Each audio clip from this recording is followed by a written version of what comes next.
Look at this guy. This is pretty good, huh?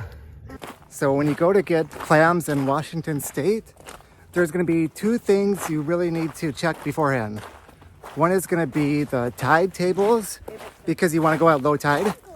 Depending on what kind of clam, you probably want a negative tide for like geoducks. But for the bay clams, it doesn't even have to be a negative tide. Same way with the cockles too. A lot of times those are out not even negative tide. So, but you definitely want to go at low tide. The other thing is you want to check for biotoxins, and you can go in Washington State. You can see all the beaches. Sometimes in the case here, Pickering Passage will be closed, but then Chase Inlet will be open. So that's something you want to check. So that's two things you want to check beforehand. You want some gloves like that for geoducks anyways. And then you want a bucket with a hole in the bottom, also for a geoduck. Another thing you might want for the bay clams and the geoduck would be like a shovel. And okay, so this is the kind of zones you're looking for. We just came out of the trail by our place, and so for bay clams, you're just gonna go like right there at the bottom of the rocks are. And then geoducks, you want to go out there quite a ways, almost to the water here. Right at negative tide, but you want to go past the rocks. And then for cockles, it's just kind of like that green vacation rental house that we manage. It's just a beautiful area, and we got this beach where we just get tons of bay clams and cockles, and there's just geoducks all over. Like, we had no problem getting geoducks here. So yeah, I'll put the links down below too if you want to check it out. It just doesn't get much pressure, so there's lots of clams.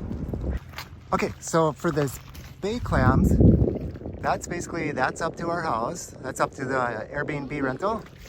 You just come out here, go to kind of the base of the rocks. Just kind of where the rocks turn into sand. That's a place where we dig, and you don't have to go deep either. It's just a couple inches down, maybe 3 inches down. Okay, so basically what you do is you just you dig down like a few inches, and then you turn over the ground there. Yep, so my wife got one, but look at, there's one right here too. So let me just, oh, look at baby's gone. But there we go, there's a nice bay clam. And yeah, they're just all over out here, just underneath the rocks a little bit. It's just kind of, like I said before, that point where it turns into a beach. So it's the end of the rocky part, and you just you just dig up the ground. And then after you dig in a spot like this, you also want to cover back the hole, and that's part of the shellfish regulations in Washington. Oh, see, there's another one. See that same spot. It takes no time at all to get dozens of these. This guy, it's so easy. Even this guy can do it. Isn't that right? Look at, even this guy's getting those bay clams. Wait, hold on a second, baby. There's one back here. Baby got another one. Oh, look at this. See, that's the other kind. Isn't that like a butter clam or something? I don't know. Baby, watch that. Okay, so for these big guys, this is when you want to go negative tide. You want it to look like that. You're kind of looking for those holes in the ground. And if you look really close, you'll see its neck sticking out of the ground. And you'll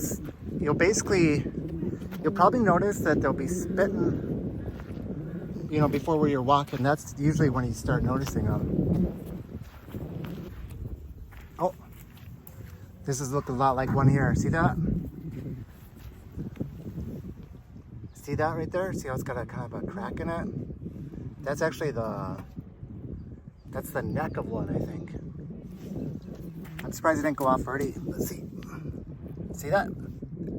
So this one, yeah, see, that's what happens. You're walking along, you see that? And that one's a geoduck. So what you can do is you can feel it, right? And if it's soft, it's a geoduck. And if you feel something hard on the top, that's a horse clam.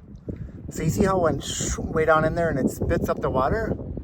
So basically what's going on is his neck is probably like 2 feet, maybe 3 feet long. And that's why you want to have that shovel, or this bucket with a hole in it, because what you do, you can do this either way. You can just go at it with your hands and you can dig all around there, but then it's going to keep on filling back in, right?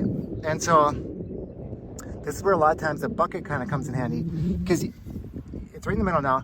You can dig around, you keep on pushing the bucket down, you know, until the bucket probably gets to about here or something like that. And then that gets to the point where you can actually reach in and feel the clam.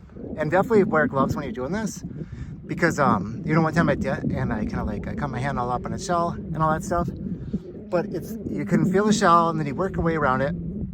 And it's kind of funny, it feels like it's a suction cup or something underneath there. But you want to make sure you get all around and even underneath it, because if you just grab it really hard, you'll actually break the shell. And it's like, you're going to kill it and all that stuff. Now, it's not going to stay fresh for as long, so just, you know, when you feel the shell, just work around and try to get underneath it and everything, and then you'll feel it just, you know, relent all of a sudden. And then when that happens, you can just, you know, pull it out. And they're really delicious. They're just so plentiful out here. It's really amazing.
Oh yeah. We got him. Yay. Yay, look at that guy. Wow. That's fun, huh? One there. Yeah. There's that little crab. Look at this guy. This is pretty good, huh? He's a pretty nice little crabby, huh?